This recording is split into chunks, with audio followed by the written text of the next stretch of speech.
Well, good morning. For those of you who just got the notification, we are going live. We're going to give it a couple of minutes, give everyone a chance to grab some coffee, grab a water, get settled in for this very exciting sort of lunch and learn style webinar that will be starting here in about 2 minutes.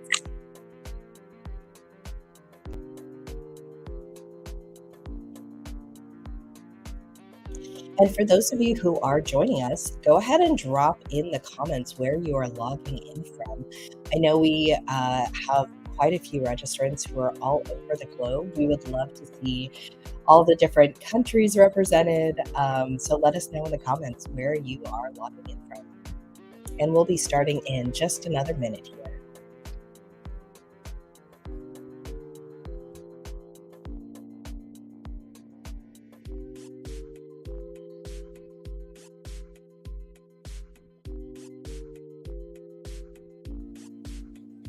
We have Jackie from New York. Thank you for letting us know, Jackie. So we've got the East Coast represented. Anyone else want to drop in where they're logging in from? We would love to see. And we're going to be getting our lovely faces on screen here in just another minute or so, just giving everyone a chance to get settled as they just got the notification. We are going live.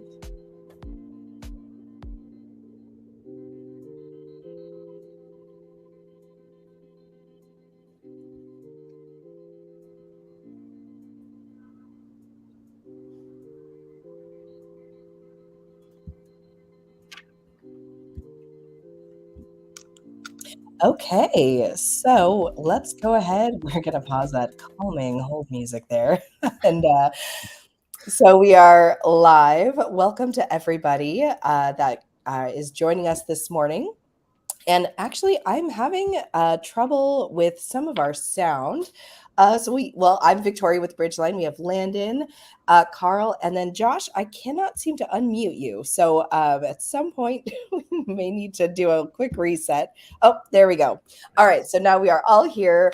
Everyone can hear our voices. So I'm going to just quickly pass it over to you folks. If you want to just go ahead and we'll go in order of everyone that's on the screen. So starting with Carl, can you tell us who you are, what you do, and what company you're with? And then we'll just jump right into it.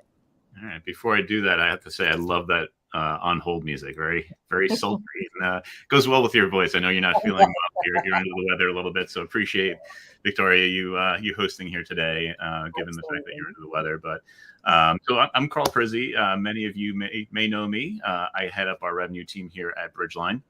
So that includes our direct sales team, our customer success teams. As many of you know, we have multiple products that we bring to the table. We have our Bridgeline Unbound product for web content management, e-commerce. We have our Hawk Search product for site search, WooRank for SEO optimization. So we have a lot of great products in our portfolio. So I appreciate you joining today and to learn more about a new and exciting partnership that we have with accessiBe that we want to bring to you all. So I'll hand it off to Landon and Josh to give a quick intro from there. Thank you, Carl and Victoria. I know you're not up on the screen anymore, but thank you for bringing us to this today. And just a little bit about me, everyone. My name is Josh Basile, and I'm the Community Relations Manager at accessiBe. My life was flipped upside down about 19 years ago as a teenager. I was in waist-high water in the ocean. A wave picked me up, threw me over my boogie board, and slammed me on my head. And that day, I shattered my neck. I'm now paralyzed below my shoulders. I'm a C4-5 quad, quadriplegic, and when I was first in the hospital, I lost my voice with a ventilator that was keeping me alive. And when I finally did regain my voice 5 weeks later, that's when I became an advocate for life and making sure that every word counts from that moment on. Went back to school, went to law school. I'm now a practicing attorney and a proud member of the accessiBe team to change how accessibility looks around the world, and especially in the digital world. So thank you for having me here today. And I'll pass it on to Landon. Thanks, Josh. Thank you, Carl and Victoria, for having us here today. My name is Landon Shefts. I am on our partner success team. So I work very closely with the Bridgeline team, with a number of products that they have, and the clients that they support as well. And Victoria, like Carl said, your voice with the calming music, I thought you're about to play a smooth jazz song. So sorry, no Robin Thicke today, just us, but great to meet everybody. Very good. So if we can advance to the next slide here. Yes, I just wanted to just kick off with, I guess before we jump in, I wanted to just share a quick personal story on how accessibility hits home for me. My cousin Rosie, growing up, she was born hearing impaired, and she uses sign language to communicate. And I was always fascinated with her ability to overcome her disability over the years, and that was partly due to leveraging technology. I remember years ago when we were younger, my aunt got her an assisted listening device for, back then, just the old analog phones with the rotary dial and all that. But it was able to transcribe her voice to text, and she would communicate over the phone by typing into that device. And it had a small black and green screen of letters as she typed. So whenever we went over there, we would always be playing with it with her and all that. So it's it's just fascinating over the past, I think it was like 35, 40 years ago, just how technology has advanced. And I'm glad that it continues to evolve to ensure the inclusivity for her, not only her, but also countless others with disabilities. So I'm very excited to be having this webinar here today and to be forming the partnership with accessiBe. First met the accessiBe folks back in New York City in September at a Locology conference. This is last year.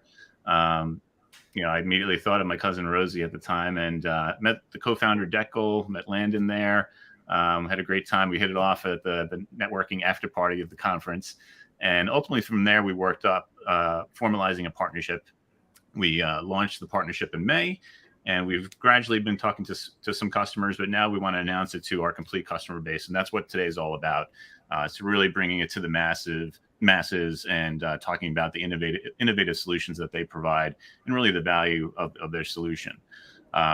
Since then, we met Josh Basile. We had an internal kickoff with the team, and Josh really shared his inspiring story.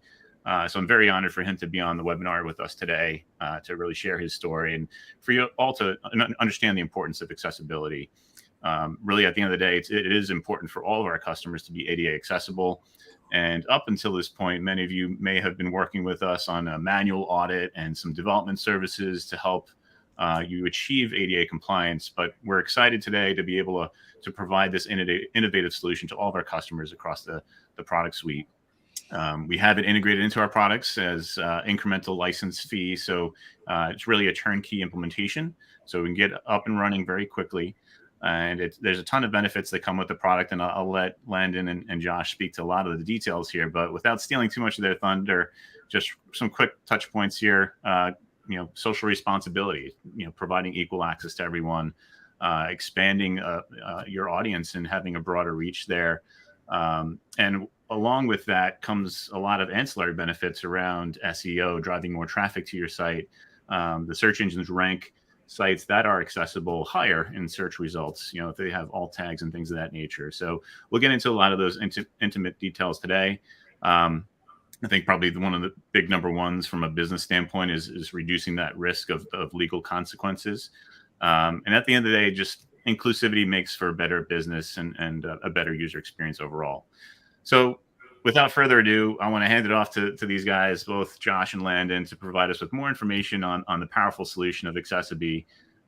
So again, very excited for this webinar. Any questions, feel free to type into the comments there. At the end, we'll have a little recap and you can reach out to us for any questions you may have. All right, so Josh and Landon, the floor is yours. Thank you, Carl.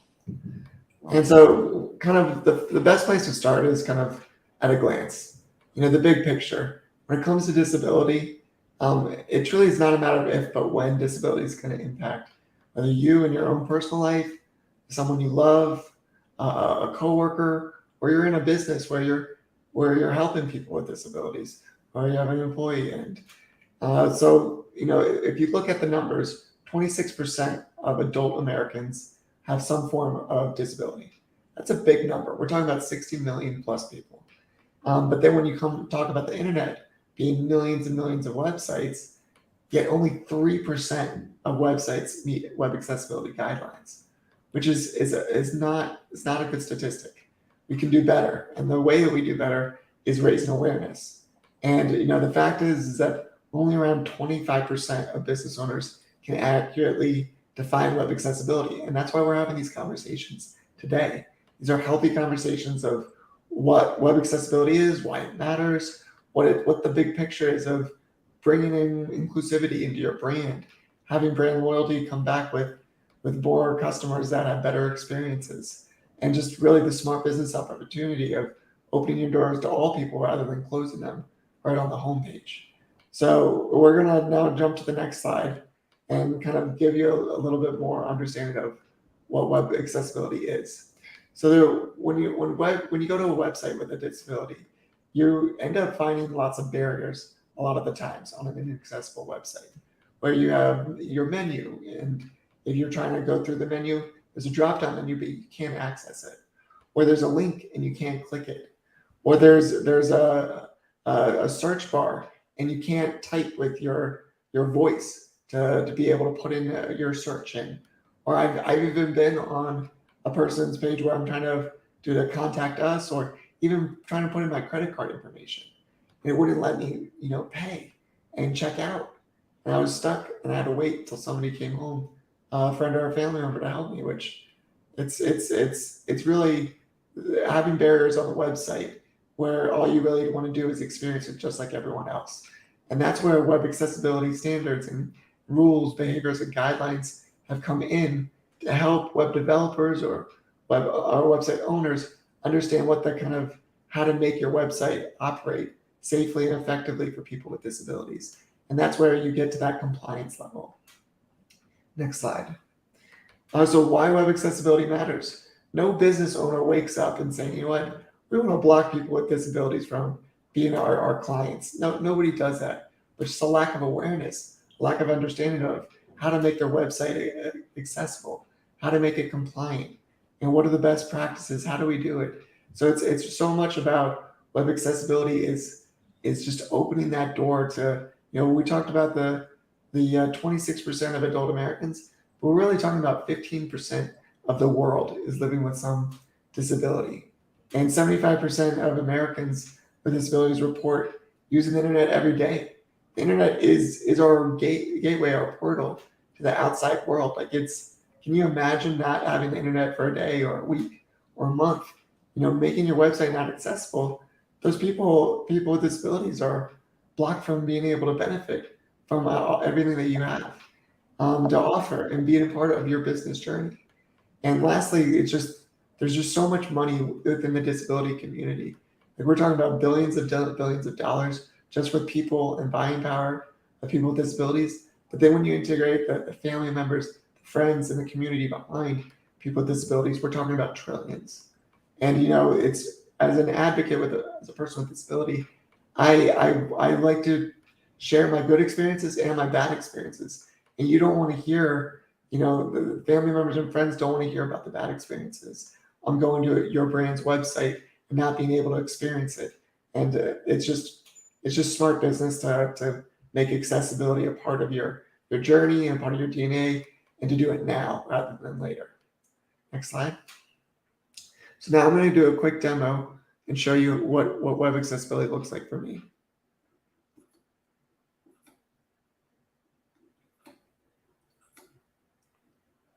All right. So this right here is a website.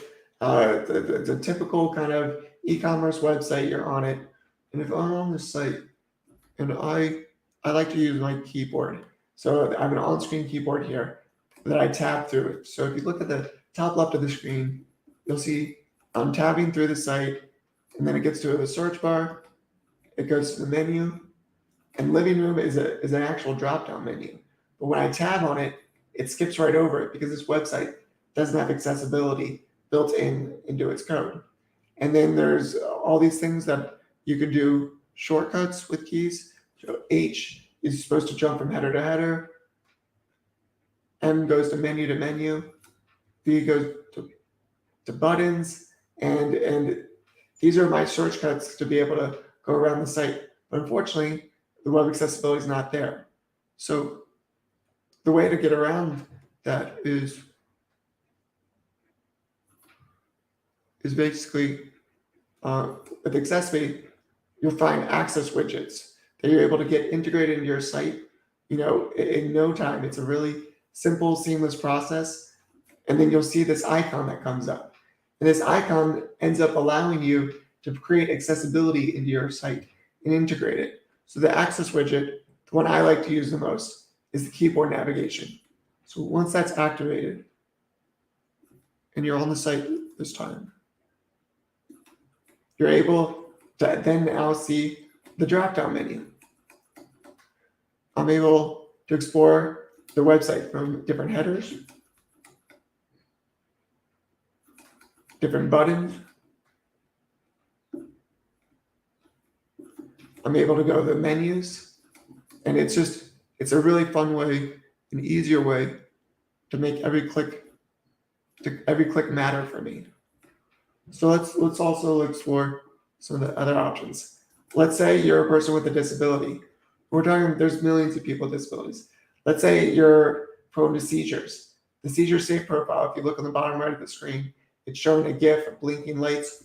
This one will stop everything that's blinking and make it so that everything that tones down the colors, stops any movements, and creates a safe profile for anyone with epilepsy. If you have a vision impairment, it makes everything big, bold, and it makes everything easier to see, bigger text. ADHD profile gives you the ability to have a focus bar where you're able to just to see what you want to see and kind of dims down everything else. Cognitive disabilities, this allows you to know the different hyperlinks, what you click on, what you need to read, and it makes it easier to navigate a site. And then with the keyboard navigation, this not only works both for your keyboard, but also for blind users with screen readers. And it allows your images to have alt text, if none are there, to be able to describe what that image is. Otherwise, the image comes up blank. And it's just a powerful, powerful tool. And then if you go on, you scroll down below, you have so many other adjustments that you can make. So these are the content adjustments where you can increase the size, you can highlight titles, you can adjust the alignment of text, you can create color adjustments, you can go to the dark contrast, the high saturation, you can change basically every color of text, titles, background colors. It's absolutely amazing. And then orientation adjustments, you can put it into read mode. So you're just reading. You can mute sounds if you don't want to hear the music in the background or a video that's playing. You can hide images. You have basically all of these options to be able to explore the website based on how you want to see it. So much of this is giving you, at least for me, it gives me new abilities. It's almost like a superpower that I get when I get to explore a website.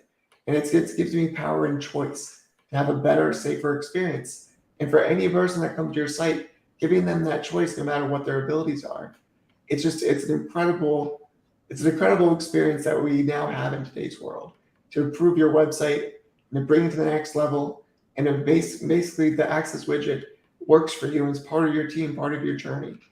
So I can't say enough about it, what it does for my life and what it does for so many other people with disabilities, raising awareness about this, letting you know about it, letting your community know about it. We got to spread the word. We got to make the world more accessible. So thank you. And I'm going to pass it along over to Landon now. Josh, real quick, I think there's also some sort of audio prompt that kicks in, right? If I recall, is that for Yes. Visual impaired? Yep, there's an audio prompt letting them know that it's there, that they can have it there, and then it's basically as soon as you start tabbing with your keyboard, it recognizes it, or if you have a screen reader, it's able to prompt you that it's there to be able to turn it on. Nice. And I believe you guys also have some AI built in to understand and fill the gaps where if there's a website that has images that have text embedded in it. There's certain features that kick in there. So that's when I first showed you the website, that's basically a website that's not accessible. But then once you integrate the access widget onto the site, it finds all of those holes where accessibility was lacking, and it fills those in. And it scans the website every 24 hours to find where those holes are and to fill it in. So once you activate the access widget and turn it on, all of a sudden you have all these accessibility barriers broken down for people.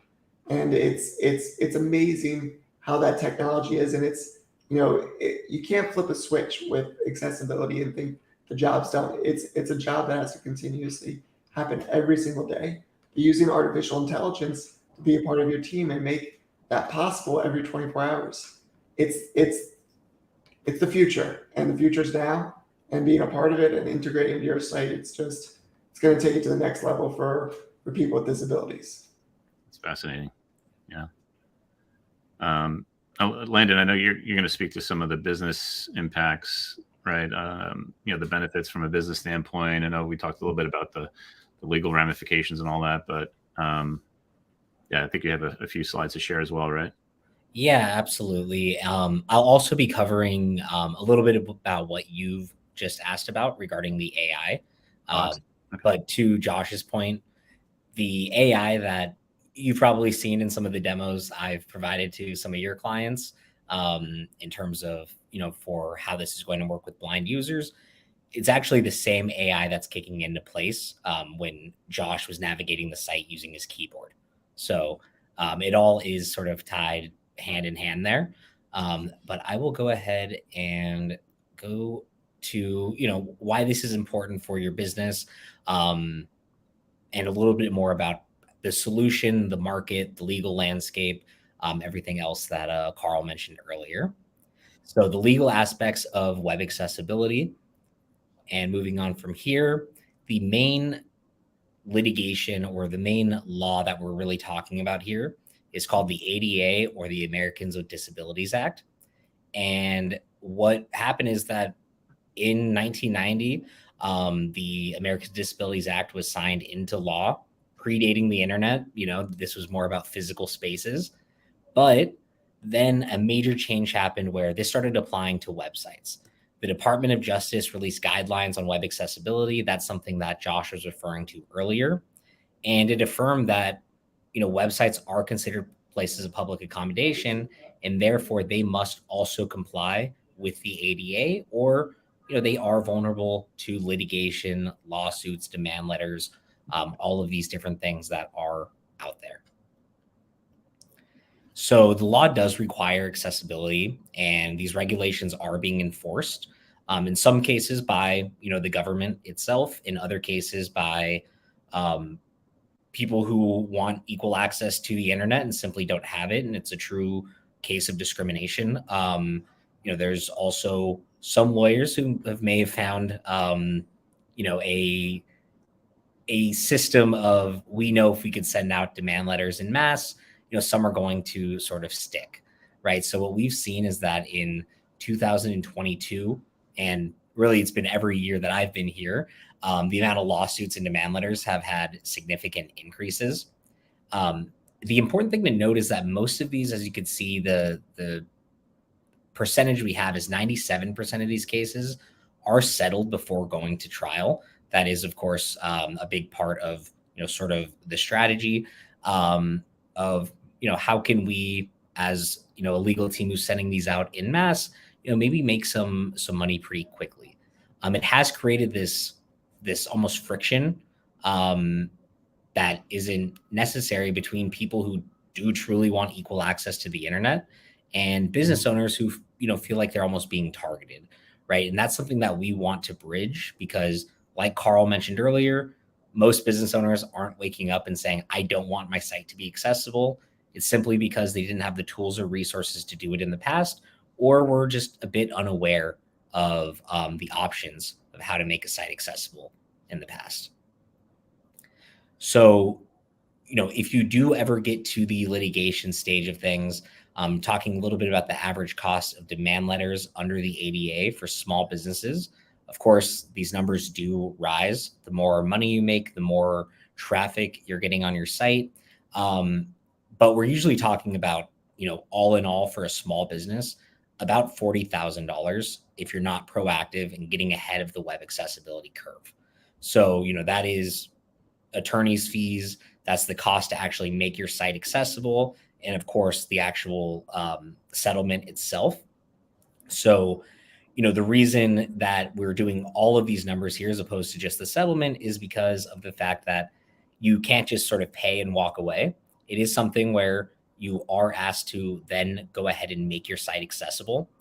Another thing that we have noticed are that sites that have been hit with a demand letter or lawsuit tend to get hit with a demand letter or lawsuit again down the line.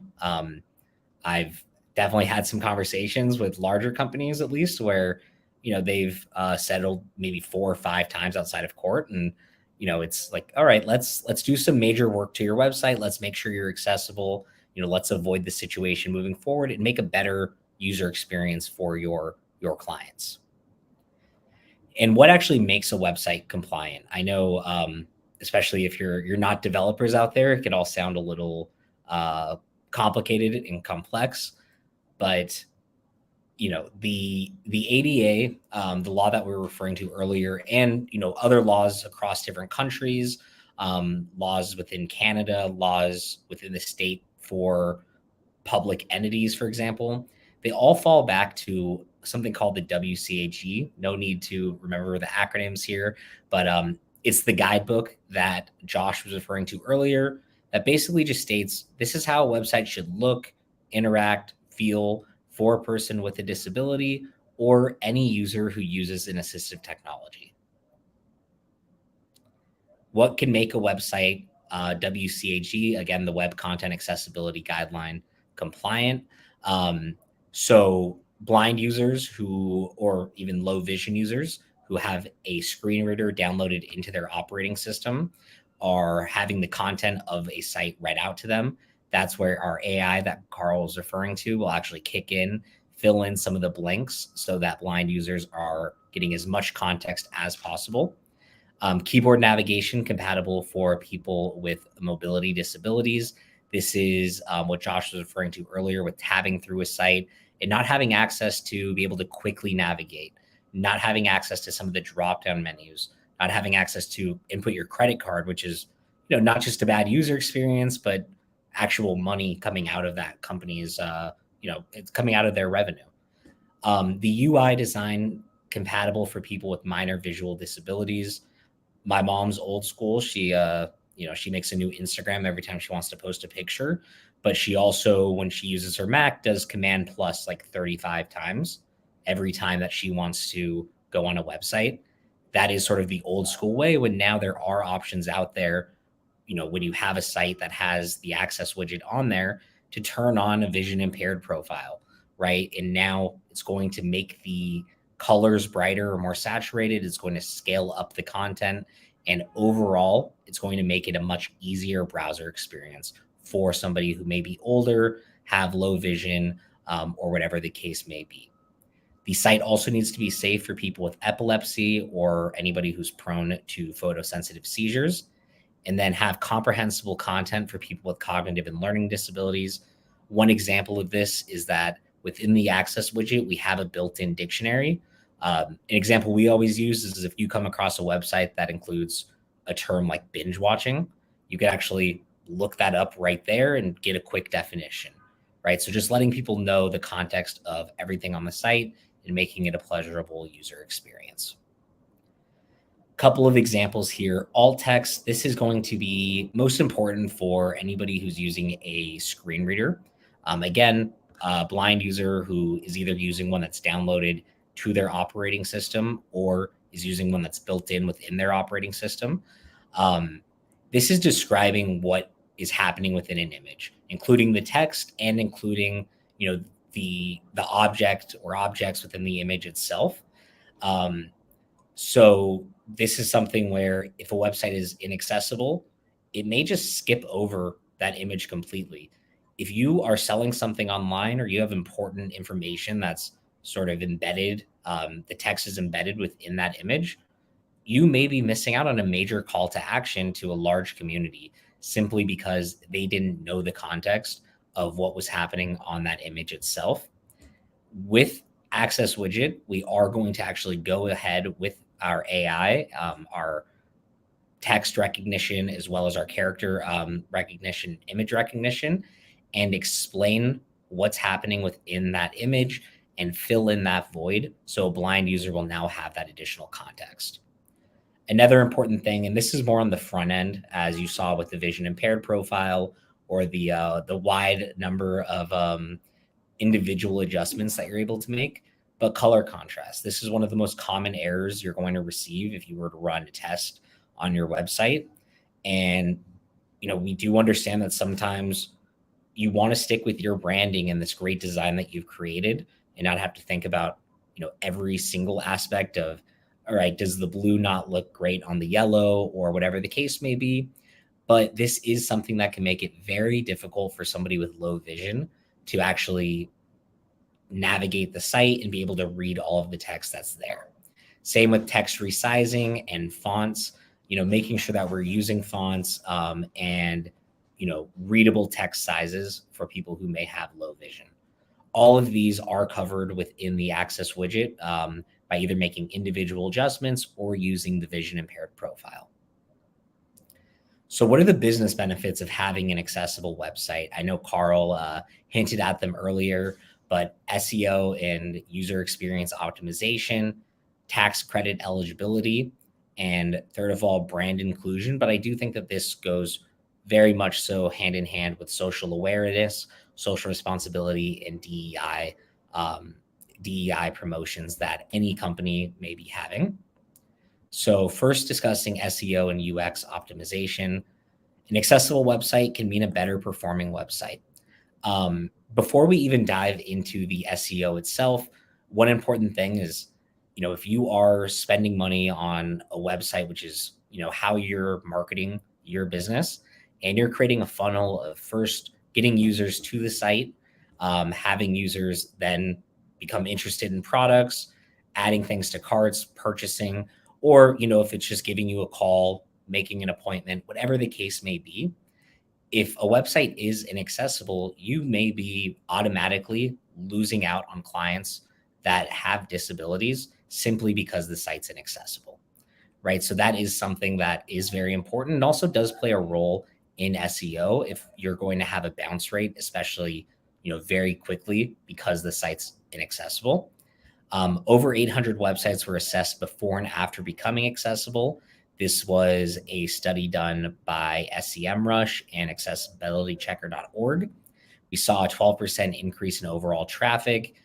73, let's call it 73 and a half of websites had an increase in organic traffic, which, leads us to believe the SEO is really playing a role here.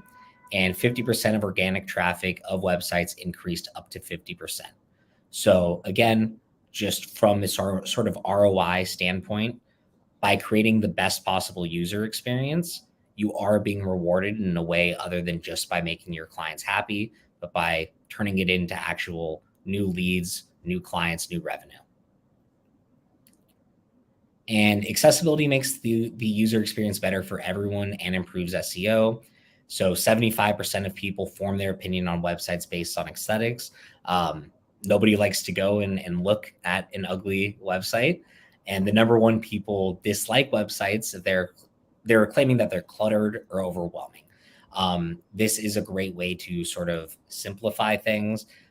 It's a great way for each individual user that's visiting the site to make the user experience based on their ability unique to them, right? So I could go in and just change the font size, and maybe that is easier for me, where somebody really needs the color contrast or to change title colors due to color blindness, right? And it allows each individual user that ability based off of their ability or disability there. And then improper titles, text, layout, and missing metadata equals poor SEO, which of course is lower Google ranking and less traffic. Tax credit eligibility. I'm not going to go into a ton of detail here. you probably don't want to take your tax advice from myself personally. But that being said, we do have materials straight from the IRS as well that discuss how you can receive a tax credit based off of the money that you've put in to web accessibility. So, of course, speak with your accountant, look at some of the materials that we have. Those are both from the IRS and on our website, linking out to the IRS website. But it is a great advantage and something that we recommend everybody who's making a true effort for web accessibility to take advantage of course. So the tax breakdown, again, not going to go into too much detail, but the credit covers about 50% of eligible accessibility related expenditures made during the previous tax year. There is, some limitations to it regarding, how many employees you have, how much revenue you're bringing in, as well as how much money you can actually receive. And the form that we were referring to earlier was Form 8826 on the IRS government website. Again, another disclaimer here. Before you sign off and send in your comprehensive return files, please consult with a CPA or tax professional. And the future is inclusive. Josh said it perfectly. The future is now. So, really at this point, just as some personal experience, I worked at Wix for many years. And this was, about 6 years ago now. And, one of the number one questions that I would receive, I was on the agency side there as well, was how can we make the site more accessible? And, I know they specifically did some work to allow people to easily add alt tags, things like that. There's so much more that goes into making an actual website inclusive and accessible. And again, this was 6 years ago. A lot of things have changed since then. And I think that the need for this has only become stronger. And Gen Z consumers care most about social issues like inclusion. I'm not Gen Z, but I certainly have, cousins who are, and I know that they are shopping online a lot. Everything they do is online. So your brand value matters. 76% of Gen Zs feel that companies should embrace diversity and inclusion practices. 94% of Gen Zs would buy from a company that demonstrates corporate social responsibility, and 84% would give that company the benefit of the doubt in the event of a crisis. So this is more so referring to the PR standpoint of, we are taking real tangible steps towards making our website and our company more inclusive and really caring about the social responsibility and awareness. And 2 out of 3 Americans say they say their social values now shape their shopping choices. This was done by AMA.org and McKinsey & Co. Sorry. Landon, you could have fooled me. You look like you're a Gen Zer. You got the baby face still. Thank you. I think I missed it by 6 years or so. That is really everything that I wanted to go over right now. Again, I can't stress how important I think this is. Just to sort of recap the main benefit points, right? Number one, the most important thing, let's make the internet more accessible. Let's make it more inclusive. Let's have it be that, anybody can go to your website and have a pleasant experience and, achieve whatever the end goal is there, whether it is making an appointment, ordering food, calling the doctor, whatever the case is, we want that to be able to be done. Second of all, there is a litigation aspect to it. And we want small businesses to stay protected, especially if it's something that they were just simply unaware of, and we're not acting with any malice or anything of that nature. And lastly, it's a best business practice. It's something where it makes your company look good. It provides you with SEO benefits, tax benefits, and also, if your website is part of your funnel, this is a great way to drive in more traffic, which of course equals more revenue and profits. All great reasons. Definitely. I love it. Yeah. And again, at the end of the day, inclusivity makes for better business, better user experience, better business. I had a couple of questions about just, I know the AI we touched on a little bit. I believe in it. So you mentioned it fills the gaps. Can you elaborate a bit more on the specific cases where it does fill the gaps dynamically? Yeah, absolutely. And the reason that I say fill the gaps opposed to, revamp the entire site is because a lot of companies have done certain like alt tag work, for example, on their site. And that could be for SEO purposes. It could also be for um, spec to make certain images as specific as possible, right? Let's say it's a doctor's office and you want it to say our chief of surgery, Dr. Brown, opposed to, man in white lab coat or something along those lines, right? We're not going to override any of those alt tags. All we're going to do is make sure that any that are missing alt tags are having those filled in and, bringing you up to an accessible level. Additionally, one example we use on our live demos a lot, something that, you know, myself personally, I never would have considered as I've never needed to use a screen reader. But, there's Facebook buttons, and a lot of people don't think to go ahead and tag that as a button in the proper way, tag it in a way that's going to explain what's going to now happen to the end user who may be blind and using a screen reader. So if they were to encounter that actual button that's going to take you to Facebook, where, you and I may know that that's a Facebook button. And if it takes us to a new tab, no problem, we'll find our way back. It's not quite as simple for everybody out there.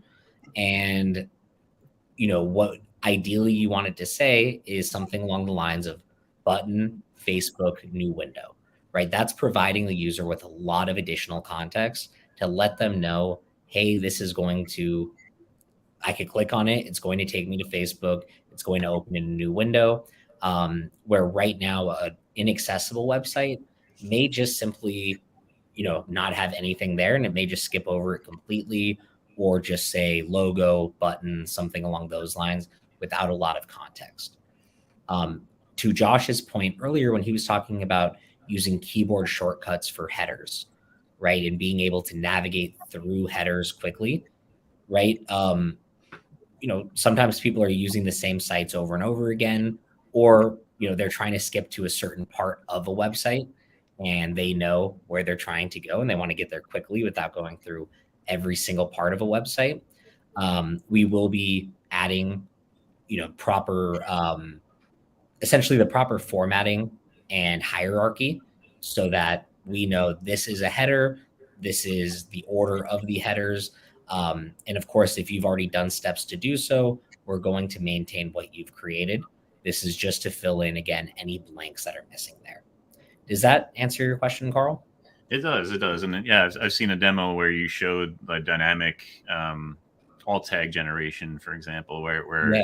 it was an image that had some text embedded in it, and it just dynamically read it and applied the alt tag, right off the bat. So that was certainly impressive to see. I think it even described the picture, right? It may have been a case where there wasn't any text in it, but just described the photo and added that dynamically as an alt tag. So definitely some impressive technology you guys have there. Yeah, absolutely. I'm sorry, I want to just segue a bit to the legal aspect of it, and just mentioned one of our customers. They're actually a provider of legal education content, and it's an interesting story. While we were working on the partnership together, it took some time to go through all the contracts and all that. They actually reached out to us and asked for accessiBe to be included on their website. So it was just like the timing was impeccable. And it was just great verification and justification to form this partnership. Having this thought leader of legal content that is a publisher of legal educational content reach out to us, asking us to incorporate accessiBe within their site. So it was certainly just a great justification, verification of forming this partnership. So I want to just highlight that. And I know you mentioned, we have experiences where multiple customers have received multiple demand letters over time. They may do a fix, but then, you always have to keep the content up to date and make sure you're addressing ADA compliance on a daily basis. Whenever you're publishing new content out there, there's always that checklist you need to maintain and make sure you're embedding those alt tags and all that good stuff and the meta descriptions and all that. So it's just a great tool that, again, as Landon and Josh mentioned, that helps to fill those gaps and helps prevent the legal ramifications of it. So yeah, certainly, we have launched this with a handful of customers today. We want to bring it to the masses and really offer this to all of our customers across the board. From a license standpoint, can we touch on that real quick? Just I know licensing is based on, there's different tiers, right?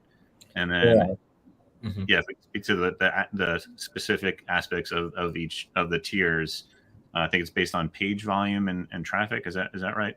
Yeah, there's could I actually circle back to that in just one moment? I just wanted to address something you mentioned earlier, which is, clients getting maybe sued again or facing litigation again. One of the main reasons as to why people don't have accessible websites, of course, there is the ignorance level, or maybe just, it never crossed their mind, quite frankly.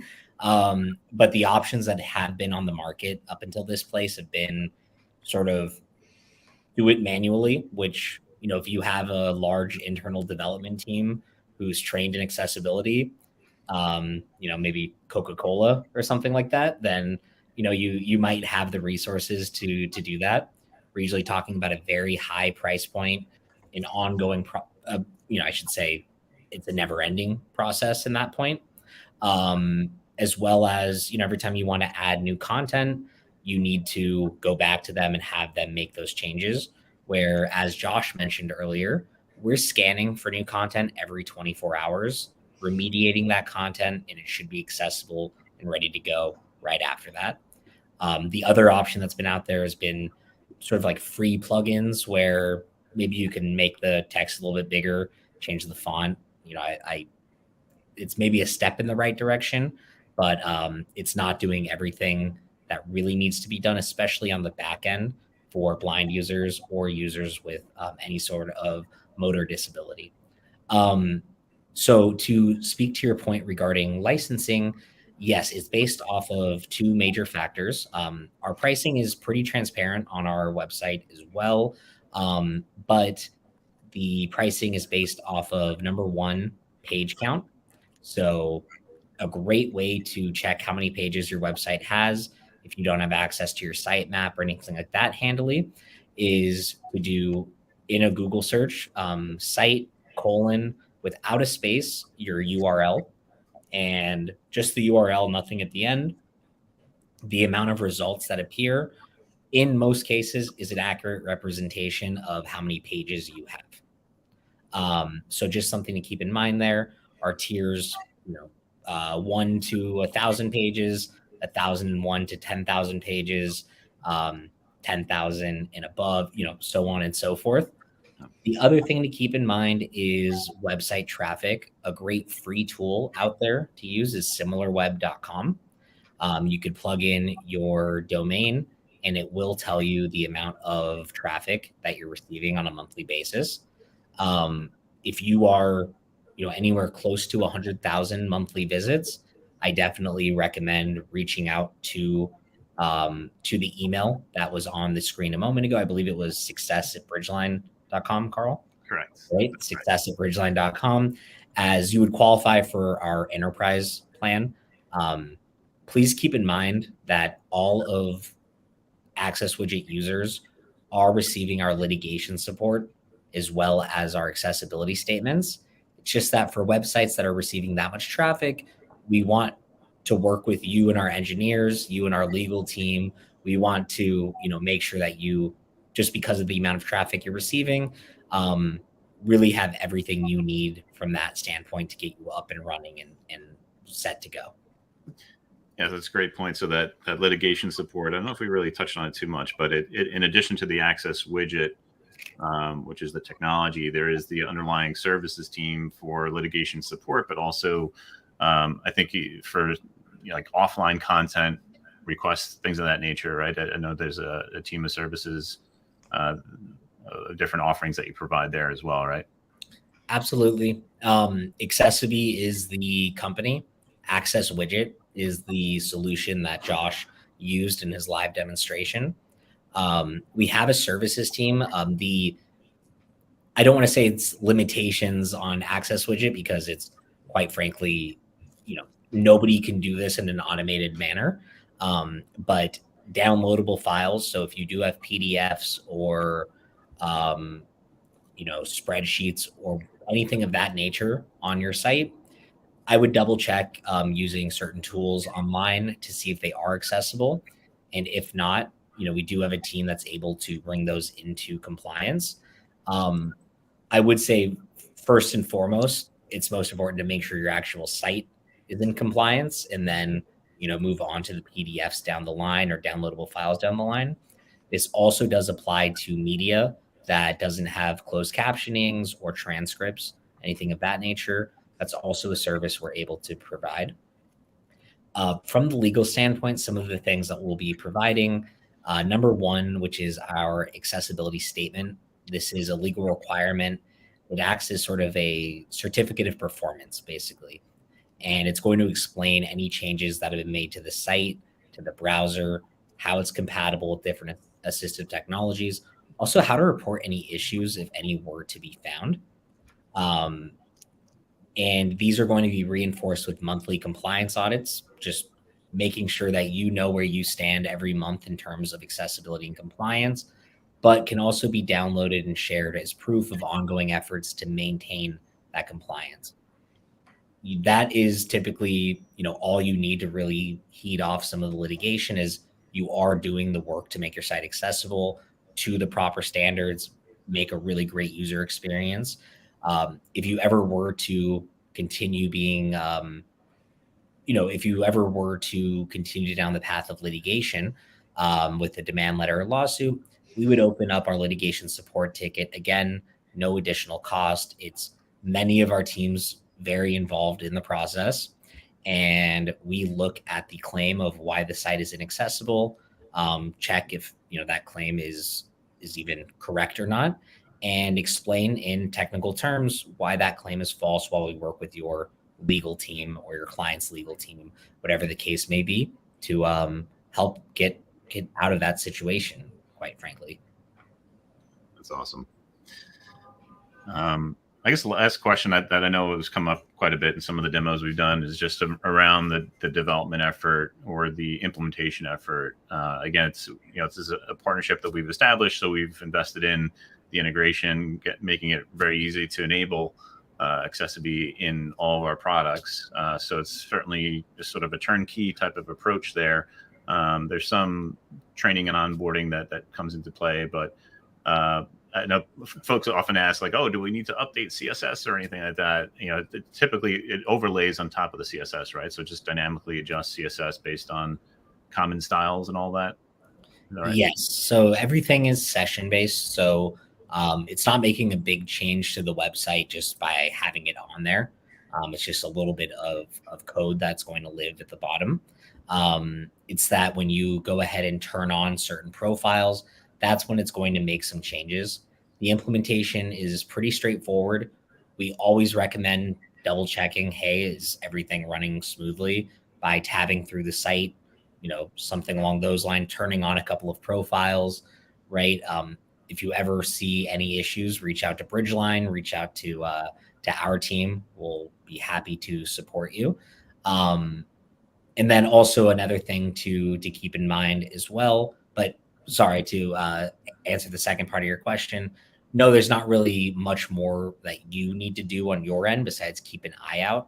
We always want people to have accessibility on their mind.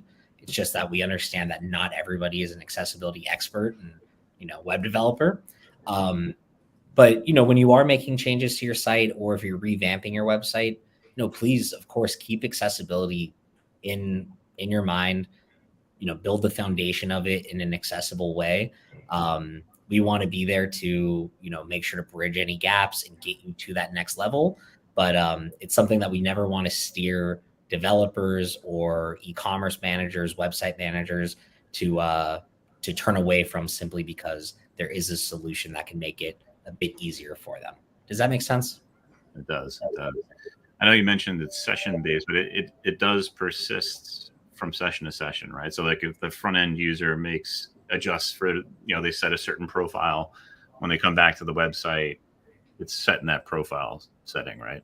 Yes. So it's not going to affect any other user, but if I turn on, a low vision mode, for example, and I were to visit that site, 5 days later on the same browser, low vision mode will still be on for me.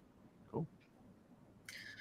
All right. Well, certainly, again, a great technology. Appreciate, again, the partnership here and for you guys joining us on this webinar today to bring accessiBe to the masses at Bridgeline, all of our Bridgeline customers.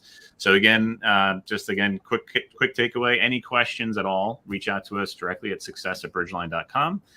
Your customer success director is well informed on our partnership here. They can have more in-depth discussions with you around any questions you may have when it comes to licensing or features, functions, even if you want to have a separate demo, more than happy to step through that with you all. So I guess any other questions, Victoria, from the audience? Or no, and I think that's a perfect place to end it. We will be sending out a recap of this conversation that you guys had.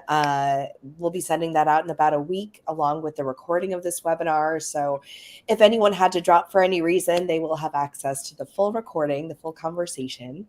And I just wanted to thank you all for taking the time this morning my time. I know it's well into the afternoon for you folks. And so we'll be ending here. But again, as Carl mentioned, reach out to this email if you have any questions about any of the topics that they covered. If you're interested in getting this going for your site, that is the best way to follow up. All right. Well, thank you guys and have a good rest of your day. Thank you, everyone. This is so awesome, and really appreciate Bridgeline for being able to advocate with us and raise awareness and to make the world more accessible. You guys are awesome, and Landon, great job today as always. And we're all in this together. We're making the world more accessible. So thank you. That's right. Excellent. Love it. All right. All right. Thank you guys. Thank you again. Bye. Appreciate it, guys. Bye-bye.